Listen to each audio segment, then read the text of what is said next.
दोस्तों, आप सभी लोगों को हरिओम नमः शिवाय। आपका आज का दिन मंगलमय हो। भगवान शिव की कृपा आप सभी लोगों पे बनी रहे। चलिए अब हम अपने अगले अध्याय की तरफ बढ़ते हैं, जिसमें हम विद्येश्वर संहिता से शुरुआत करेंगे, जो शिव महापुराण की पहली संहिता है। और आज हम इसके 2 अध्याय को पढ़ेंगे, जिसमें पहले अध्याय में श्री सूत जी ने पुण्य पावन क्षेत्र जहाँ गंगा यमुना का संगम हुआ, उस परम पुण्य क्षेत्र प्रयाग में श्री सूत जी ने मुनियों को इस घोर कलयुग के कल्मश राशि का विनाश कैसे हो वो साधन बताया है। और दूसरे अध्याय में भगवान शिव जी के द्वारा लिखे इस पुराण ग्रंथ का पूरा संक्षेप और फिर महर्षि व्यास आदि ऋषियों का इसे 18 पुराणों में विभाजन करना ये बताया गया है।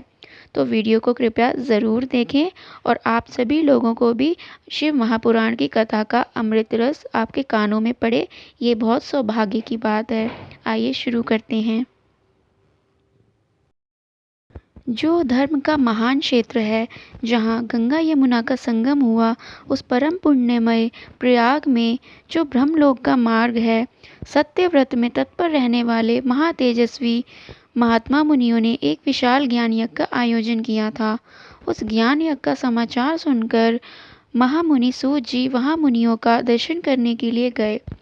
सूत जी को आते देख वे सब मुनि उस समय हर्ष से खिल उठे और अत्यंत प्रसन्न चित्त से उन्होंने उनका विधिवत आदर सत्कार किया। तत्पश्चात उन प्रसन्न महात्माओं ने उनकी विधिवत स्तुति करके विनयपूर्वक हाथ जोड़कर उनसे इस प्रकार कहा, हे सर्वज्ञ विद्वान महाज्ञाता, आपका भाग्य बड़ा भारी है। इसी से आपने व्यास जी के मुख से अपनी प्रसन्नता के लिए ही संपूर्ण पुराण विद्या प्राप्त की, इसलिए आप आश्चर्य स्वरूप कथाओं के भंडार हैं। ठीक उसी तरह जैसे रत्नाकर समुद्र बड़े बड़े सारभूत रत्नों का आगार है, तीनों लोकों में भूत वर्तमान और भविष्य तथा और भी जो कोई वस्तु है वह आपसे अज्ञात नहीं है। आप हमारे सौभाग्य से इस यज्ञ का दर्शन करने के लिए यहाँ पधार गए हैं और इसी ब्याज से हमारा कुछ कल्याण करने वाले हैं, क्योंकि आपका आगमन निरर्थक नहीं हो सकता। हे उत्तम बुद्धि वाले सूत जी, इस समय हमें एक ही बात सुननी है। यदि आपका अनुग्रह हो तो गोपनीय होने पर भी आप उस विषय का वर्णन करें।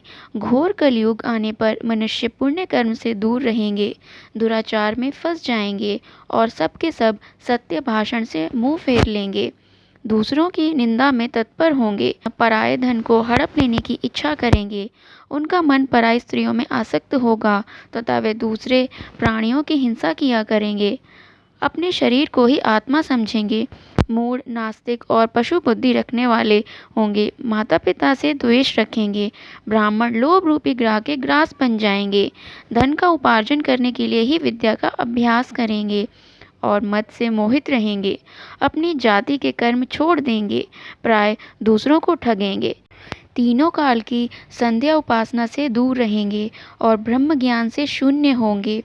समस्त क्षत्रिय भी स्वधर्म का त्याग करने वाले होंगे, कुसंगी पापी और व्यभिचारी होंगे, उनमें शौर्य का अभाव होगा, वे कुत्सित चौर्य कर्म से जीविका चलाएंगे, शूद्रों का सा बर्ताव करेंगे और उनका चित्त काम का किंकर बना रहेगा।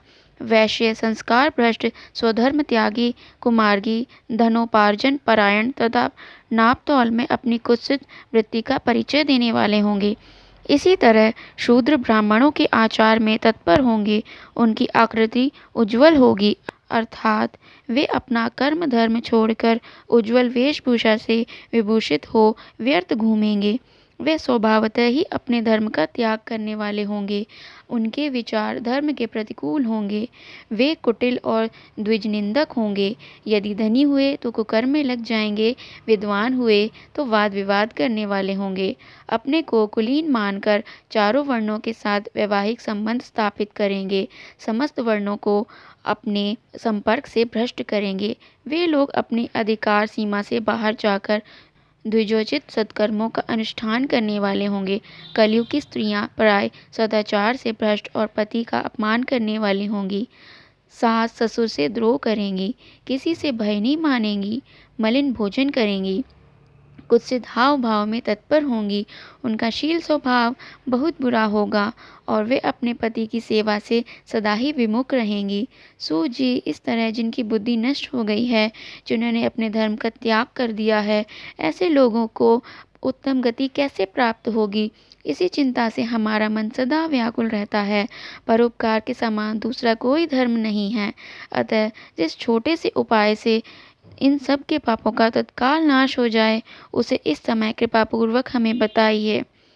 तब उन मुनियों की यह बात सुनकर सूत जी मन ही मन भगवान शंकर का स्मरण करके उनसे इस प्रकार बोले। सूत जी कहते हैं, हे साधु महात्माओं, आपने बहुत अच्छी बात पूछी है। आपका यह प्रश्न तीनों लोगों का हित करने वाला है। मैं गुरुदेव व्यास जी का स्मरण करके आप लोगों के स्नेहवश इस विषय का वर्णन करूँगा। आप आदर पूर्वक सुने। सबसे उत्तम जो शिव पुराण है, वे वेदांत का सार सर्वस्व है तथा वक्ता और श्रोता का समस्त पाप राशियों से उद्धार करने वाला है। इतना ही नहीं, वह परलोक में परमार्थ वस्तु को देने वाला है। उसमें भगवान शिव जी के यश का वर्णन है। ब्राह्मणों, धर्म, अर्थ, काम और मोक्ष, इन चारों पुरुषार्थों को देने वाला वह पुराण सदा ही अपने प्रभाव की दृष्टि से वृद्धि या विस्तार को प्राप्त हो रहा है।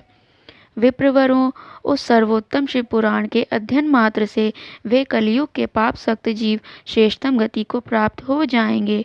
कलयुग के महान उत्पात तभी तक जगत में निर्भय होकर विचरेंगे जब तक यहाँ शिव पुराण का उदय नहीं होगा। इसे वेद के तुल्य माना गया है। इस वेद कल्प पुराण का सबसे पहले भगवान शिव जी ने ही प्रणयन किया था। इस प्रकार इस पुराण के 12 वेद या खंड हैं, जो कि इस प्रकार हैं: विद्येश्वर संहिता, रुद्र संहिता, विनायक संहिता, उमा संहिता, मातृ संहिता, एकादश रुद्र संहिता, कैलाश संहिता, शतरुद्र संहिता, कोटि रुद्र संहिता, सहस्त्र कोटि रुद्र संहिता, वायवीय संहिता तथा धर्म संहिता। ये 12 संहिताएं अत्यंत पुण्यमयी मानी गई हैं। ब्राह्मणों, अब मैं उनके श्लोकों की संख्या बता रहा हूँ। आप लोग वे सब आदरपूर्वक सुने। विद्येश्वर संहिता में 10,000 श्लोक हैं। रुद्र संहिता, विनायक संहिता, उमा संहिता और मातृ संहिता, इनमें से प्रत्येक में 8-8 हजार श्लोक हैं। ब्राह्मणों, एकादश शतरुद्र संहिता में 13,000, कैलाश संहिता में 6,000, शतरुद्र संहिता में 3,000, कोटि रुद्र संहिता में 9,000, सहस्त्र कोटि रुद्र संहिता में 11,000, वायवीय संहिता में 4,000 तथा धर्म संहिता में 12,000 श्लोक हैं। इस प्रकार मूल शिव पुराण की श्लोक संख्या 1,00,000 है, परंतु व्यास जी ने उसे 24,000 श्लोक में संक्षिप्त कर दिया है। पुराणों की कर्म संख्या के विचार से इस शिव पुराण का स्थान चौथा है। इसमें 7 संहिताएं हैं। पूर्व काल में भगवान शिव जी ने श्लोक संख्या की दृष्टि से 100 करोड़ श्लोकों का एक ही पुराण ग्रंथ ग्रथित किया था। सृष्टि के आदि में निर्मित हुआ वह पुराण साहित्य अत्यंत विस्तृत था। फिर द्वापर आदि युगों में व्यास जी आदि महर्षियों ने जब पुराण का 18 भागों में विभाजन कर दिया, उस समय संपूर्ण पुराणों का संक्षिप्त स्वरूप केवल 4 लाख श्लोकों का रह गया। उस समय उन्होंने शिव पुराण का 24,000 श्लोकों में प्रतिपादन कर दिया। यही इसके श्लोकों की संख्या है। यह वेद तुल्य पुराण 7 संहिताओं में बटा हुआ है। यह निर्मल शिव पुराण भगवान शिव जी के द्वारा ही प्रतिपादित है। इसे शैव शिरोमणि भगवान व्यास ने संक्षेप से संकलित किया है। यह समस्त जीव समुदाय के लिए उपकारक, त्रिविध तापों को नाश करने वाला है, तुलना रहित एवं सत्पुरुषों का कल्याण प्रदान करने वाला है। इसमें वेदांत, विज्ञानमय प्रदांत तथा निष्काम धर्म का प्रतिपादन किया गया है। यह पुराण ईर्ष्या रहित अंतःकरण वाले विद्वानों के लिए जानने की वस्तु है। इसमें श्रेष्ठ मंत्र समूहों का संकलन है तथा धर्म, अर्थ और काम, इस त्रिवर्ग की प्राप्ति के साधन का भी वर्णन है। यह उत्तम शिव पुराण समस्त पुराणों में सर्वश्रेष्ठ है। वेद वेदांत में वेद रूप से विलसित परम वस्तु परमात्मा का इसमें गान किया गया है। जो बड़े आदर से इसे पढ़ता और सुनता है, वह भगवान शिव जी का प्रिय होकर परम गति को प्राप्त कर लेता है। अब अगले अध्याय में आपको अगली वीडियो में बताऊंगी। अगर आपको पसंद आया हो तो कृपया लाइक ज़रूर करें और कमेंट में हर हर महादेव या जय श्री राम ज़रूर लिखें। तो बोलिए हर हर महादेव।